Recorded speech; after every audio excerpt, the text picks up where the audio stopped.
जय गुरु बंदे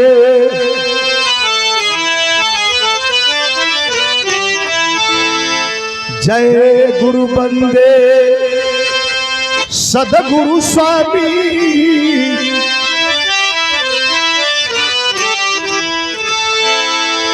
सदगुरु स्वामी विश्व गुरु के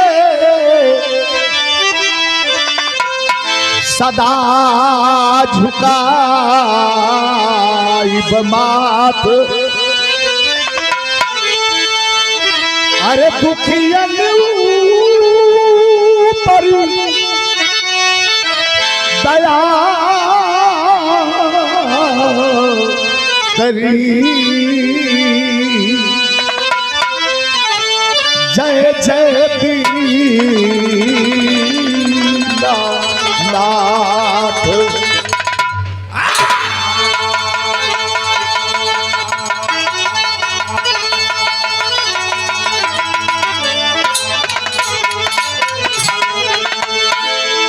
नवरात्र का बेला बा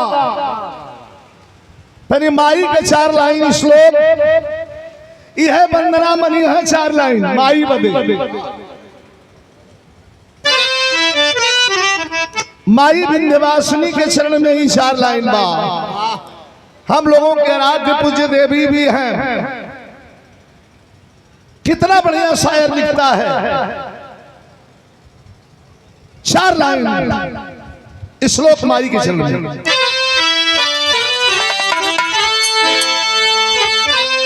दैत्य संहारन वेद विचारन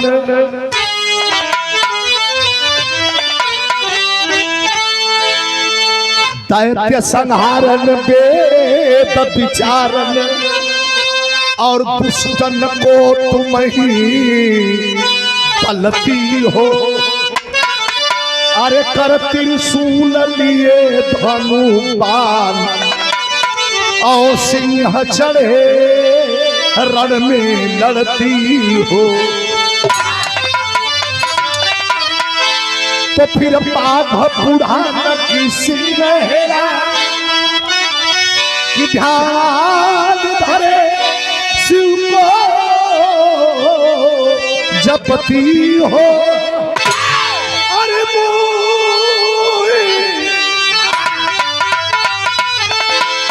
अरे मोई पुकारत देर भई जगदम्ब विलंब कहा करती हो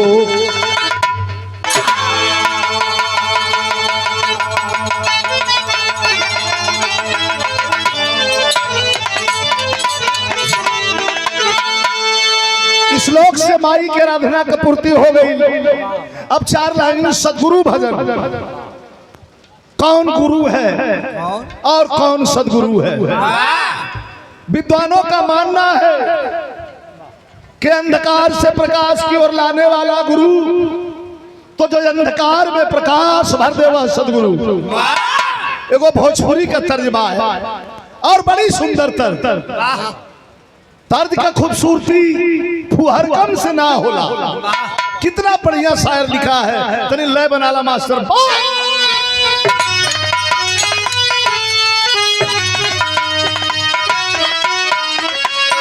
अरे वाह वाह वाह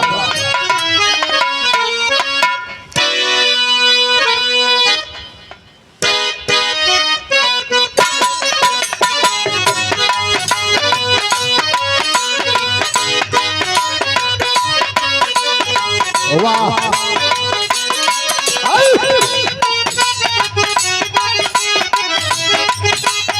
क्या कहना है?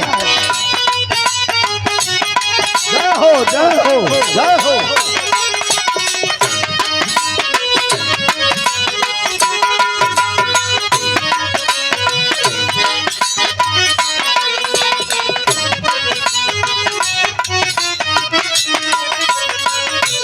भाई प्रधान जी पूछता रहा हमारे बीच में हमारे भाई दिनेश यादव जी आए जहाँ 12 दिवसीय विराह का कार्यक्रम होला बाजार में। यह साल बा लास्ट दिन जहिया समाजवादी पार्टी के वरिष्ठ नेता, महासचिव, राष्ट्रीय सचिव समाजवादी पार्टी शिवपाल सिंह यादव जी का आगमन हो रहा है। 12 तारीख के हमारा ओम प्रकाश का विराह भी हो।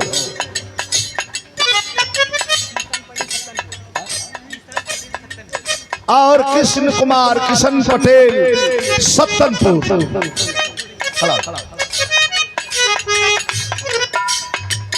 कोई दिक्कत ना है, जितना फोटो खिंचावा कुछ लेके आवा, लोगन खिंचावत रहा, कोई दिक्कत नहीं।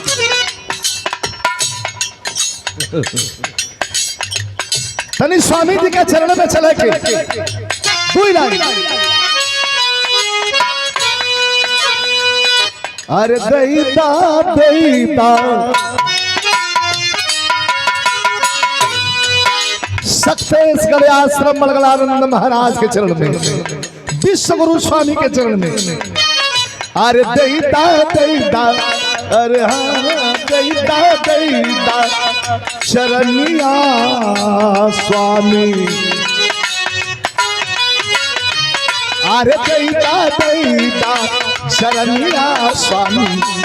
देर हो गई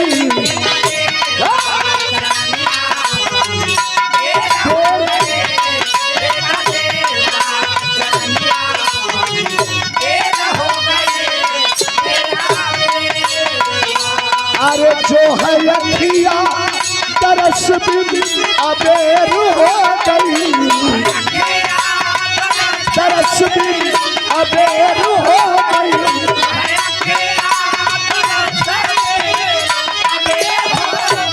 अरे जो है अखिया अरे तरस भी अबेर हो गई। दैता दैता चरनिया स्वामी। देर हो गई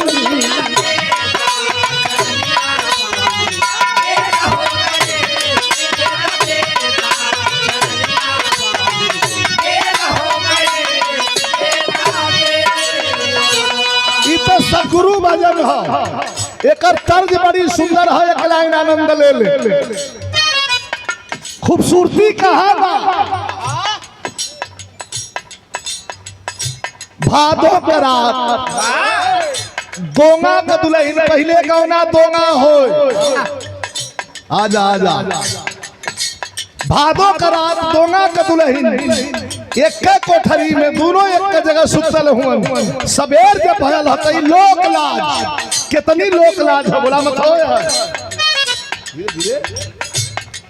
दुल्हन धीरे से जगावत बा आ कहत बा, लिखे वाले के धन्यवाद। का कहत बा, छोड़ा छोड़ा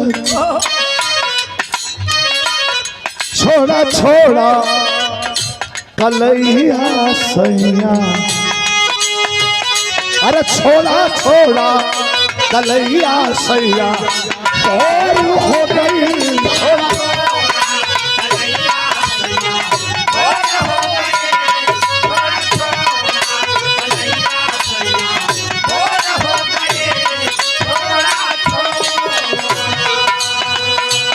हमारे महेंद्र भैया गैस प्लांट बाबतपुर प्रोग्राम भी बड़ा बढ़िया करावल। कई साल हम बोले, इस साल तो नहीं भयल है, लेकिन इस साल उम्मीद हो। 500 रुपया पुरस्कार प्रदान कैलन है महेंद्र भैया, हमारे राष्ट्रीय अध्यक्ष जी के बड़े करीबी। अजय सामने पड़ जाला राष्ट्रीय अध्यक्ष जी के, तो उनकर होकर रही जाला। महेंद्र भैया के धन्यवाद। 500 रुपया प्रदान कैलन है। माला दहलन, प्यार दहलन। छोड़ा छोड़ा करिया सैया भोर हो गई, जगावत बा रहा सुतल बा, लेकिन दुल्हन का कलाई छोड़े के तैयार ना। दुल्हन कहे ताकी ताकी ताकी ताकी ताकी नयन नवा अजोर हो गई।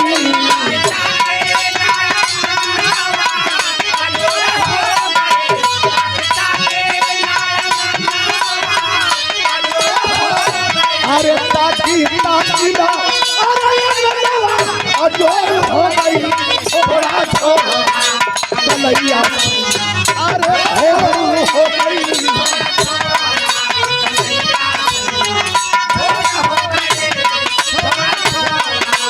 कैसे 1000 रुपए का पुरस्कार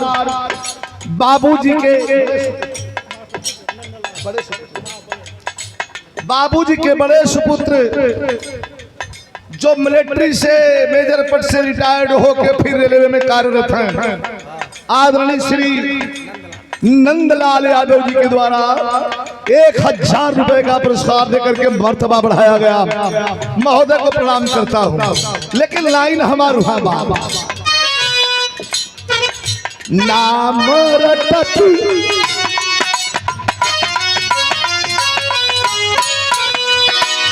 अरे नाम रटत स्वामी दर्शन मिलेला। कोरस उठावा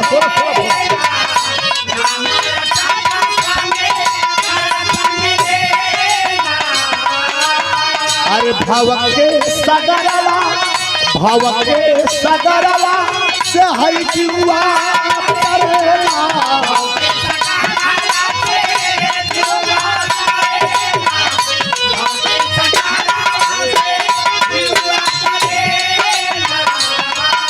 आज धरती बाबा स्वामी धरती बाबा बहुत देर हो गई।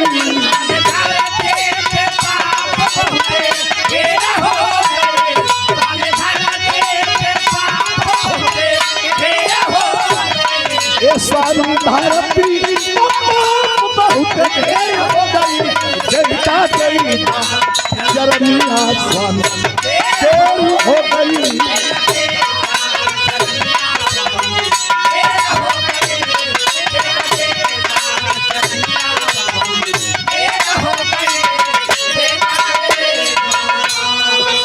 अब एक लाइन मानस हंस का लाइन जवन स्वामी जी के दरबार में हम गौले ही आप लोग देखले हुए वायरल भइल रहे।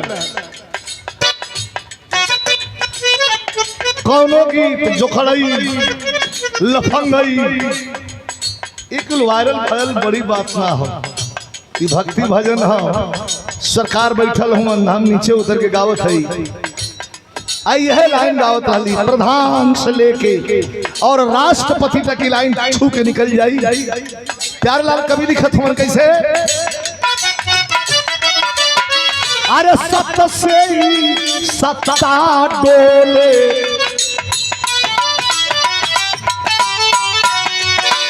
अरे सत से ही सत्ता डोले अमर जी से पत्ता डोले।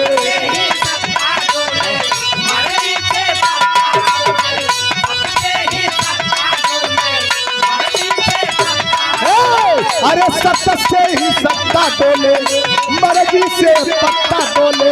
जाने ला जहान सदगुरु जाने ला जहान सदगुरु जगत दाता हुआ।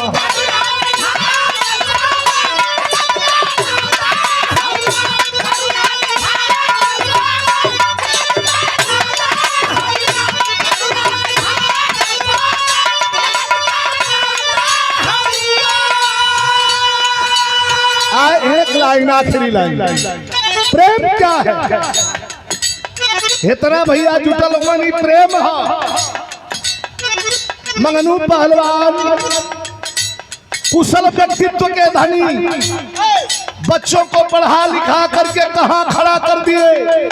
आज यह जो बगीचा हरा भरा है पहलवान बाबू के त्याग और तपस्या की देन है।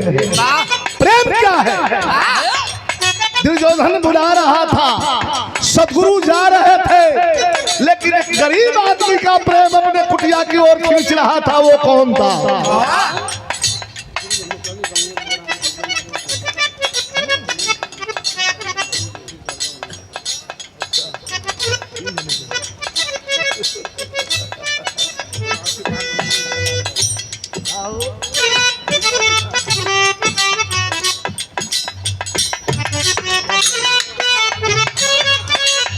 और ये दिखान तोहफा 25 से हमारे लालमन प्रधान जी के द्वारा ये 500 रुपए का पुरस्कार प्रदान किया गया है।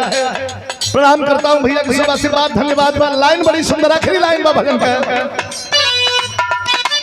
अच्छा जाना था युवराज दुर्योधन कहा, लेकिन प्रेम का शक्ति का हो। अरे भगत विदुर घर गईला,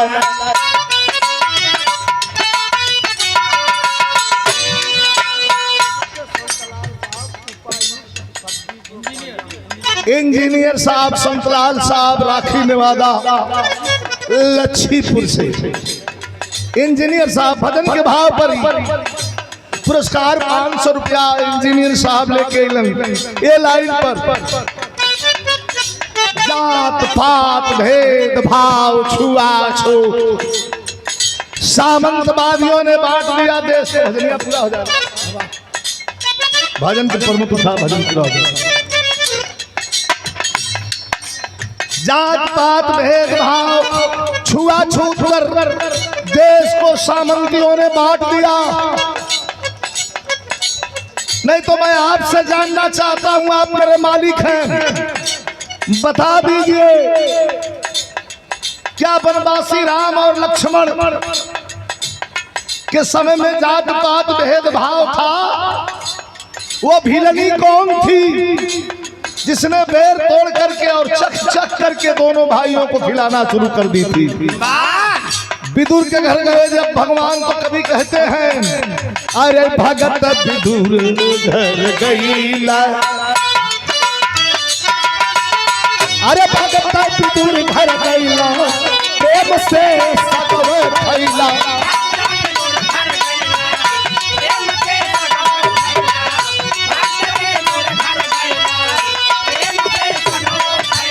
अरे भगत विदुर घर गईला, प्रेम से सगवे फैला। छोड़ के पकवान सदगुरु, छोड़ के पकवान संवरिया, अरे जगत का दाता हो।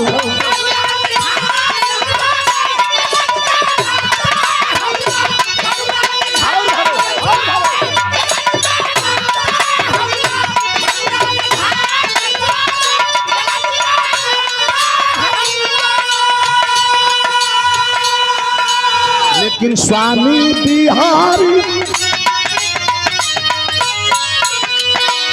अरे स्वामी बिहारी गुरु गणेश राम लाल के,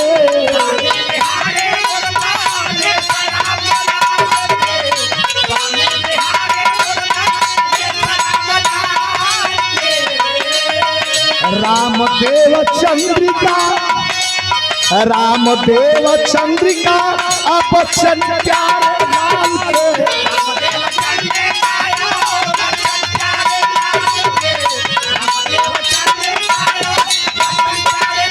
एक लाइन, एक्सीडेंट के बाद जब दोबारा हमें जिंदगी मिलल तो लाइन लिखली कि तोहरे चलते ए स्वामी, तोहरे चलते, तोहरे चलते हई विजइयो भी से हो गई।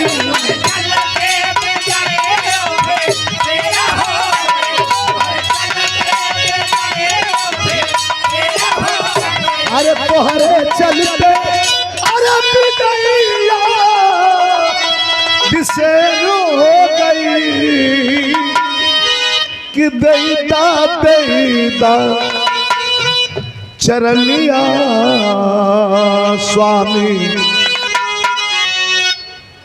अरे तेरी होई।